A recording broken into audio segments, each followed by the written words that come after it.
Selamat pagi semuanya, senang bisa kembali mengajari kalian meskipun dalam proses daring.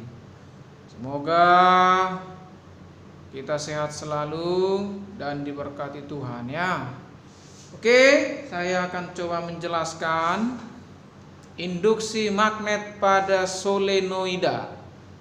Kemarin kita sudah membahas induksi magnet pada kawat lurus dan kawat melingkar, ya, kawat melingkar. Nah, ini pada solenoida dan toroida akan saya jelaskan. Jadi kalau solenoida ini kawatnya seperti ini dibuat, dililit dia, seperti pagar.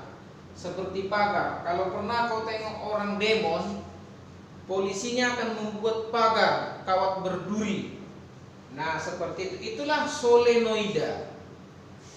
Jadi kalau solenoida ini dialiri arus listrik, sudah pasti ya, besi yang dialiri arus listrik, besi itu akan berubah menjadi magnet. Itulah yang disebut dengan pembuatan magnet secara induksi. Jadi induksi magnet samanya itu dengan medan magnet, sama-sama B simbolnya. Satuan Tesla. Ya, satuan Tesla. Oke, kalau pada solenoida ini berarti kalau arus dari sini, inilah dikatakan posisi tengah. Ini posisi ujung. Kalau arus dari sini tetap posisi tengah, posisi ujung. Jadi kalau induksi magnet di tengah solenoida dapat dihitung dengan mu 0. Mu 0 sudah ketetapan, yaitu 4V kali 10 pangkat minus 7 ya, dikali arus listrik dikali jumlah lilitan. Ingat, N adalah jumlah lilitan. Nah, jadi kau harus paham N di sini jumlah lilitan. Nah, jumlah lilitan. Jadi dibagi dengan L, panjang kawatnya. Nah, ini ada namanya panjang kawat. Jadi panjang kawat lah namanya L itu ya. Nah, ini panjang kawat. Oke, satuan meter. Jadi kalau panjang itu satuan sudah pasti meter. Nah, atau sentimeter. Kloni-kloninya lah ya. Nah, kloni-meter. Nah, tetapi nanti kalau ditanya, maaf ya, ini BQ buat ya, BQ, ganti nanti ya, BQ, artinya di ujung. Berarti kalau induksi magnet di ujung, tinggal kau tambahkan saja duanya di sini ya, tinggal kau tambahkan dua, nah itu ya jadi ya. Nah, sekarang kita masuk induksi magnet pada toroida. Nah, kalau pada toroida, kalau pernah kau tengok seperti hiasan Natal, toroida lagi namanya, dililit-lilit gini, toroida. Nah, jadi kalau toroida ini nanti bisa kau hitung dengan mu 0 dikali arus kali jumlah lilitannya, ini berapa lilitan dia, dibagi dengan 2VR. 2VR jari-jari, R jari-jari ya. Oke, saya rasa tidak terlalu susah ini ya. Nah, sekarang kita masuk yang namanya gaya magnet.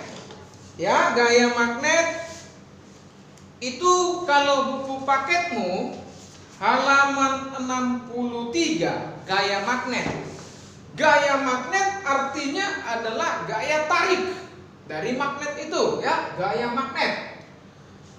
Nah, jadi gaya magnet ini disebut juga dengan gaya Lorentz. Kenapa disebut juga gaya Lorentz? Untuk menghargai penemunya. Nah, itu dia ya, untuk menghargai penemunya. Nah, jadi gaya Lorentz ini atau gaya magnet ini ada 3 jenis. Cuman pada pembelajaran kita hari ini kita bahas 2 jenis dulu. Nanti di berikutnya satu jenis lagi ya, karena ini agak panjang yang ketiga. Nah, butuh waktu yang lebih. Nah, jadi kita bahas dua dulu. Yang pertama untuk muatan yang bergerak, yang kedua untuk penghantar berarus. Nah, jadi nanti kalau soalmu itu muatan yang bergerak, maka gunakanlah rumus ini, BQV sin theta. Tetapi nanti kalau sudutnya sudah tegak lurus atau sudutnya sudah 90, tutup aja, berarti jadi BQV untuk yang tegak lurus. Tapi kalau belum tegak lurus, gunakan sudutnya. Bisa dipahami ya? Oke. Nah, mengenai arah gaya Lorentz digunakan kaidah tangan kiri. Kemarin kan kita untuk medan magnet digunakan kaidah tangan kanan. Untuk gaya Lorentz kaidah tangan kiri. 3 jari aja. Nah, lihat ya. Ini dia. Jadi kalau gini, inilah dia. Oke, nah ini dia kan. Berarti gaya ke atas, berarti medan magnet sini, baru kecepatan ke sana. Kecepatan ke sana. Seperti ini arahnya ya. Gaya ke atas, medan magnet, kecepatan arus ya. Oke. Nah, tetapi kamu di sini juga harus bijak-bijak. Bagaimana kalau dia nanti kawat lurus? Bagaimana jika dia kawat melingkar? Bagaimana jika solenoida? Bagaimana kalau toroida? Oke, kamu harus bijak. Nah, saya akhiri dulu yang nomor 2 ini, baru saya buat nanti contohnya itu ya. Nah, kalau dia penghantar berarus, ciri-cirinya gampang. Kalau ada Q, berarti muatan yang bergerak. Kalau ada I, berarti arus. Oke? Nah, jadi kalau arus penghantar berarus, BIL, bil. Kalau sudah tegak lurus, maka tutup saja. Kalau belum tegak lurus, gunakan.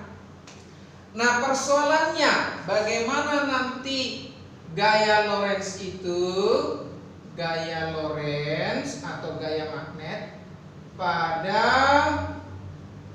kawat lurus. Contoh. Nah, contoh dikasihlah seperti ini kan, arus. Maka kamu harus bijak. Berarti gaya Lorentz, rumus awalnya kan BIL, anggap tegak lurus.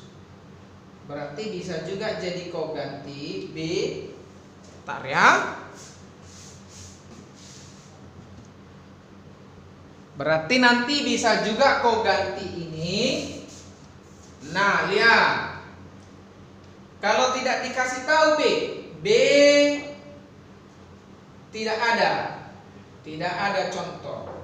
Maka masukkan rumus dasar, yaitu mu 0 atau cari dulu, dikali I dibagi 2 V R atau jarak ya, dikali I dikali L. Nah, jadi seperti itu. Jadi maksud Bapak di sini, kau harus bijak-bijak.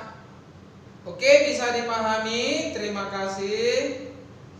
Kalau kurang jelas, boleh ditanya ya.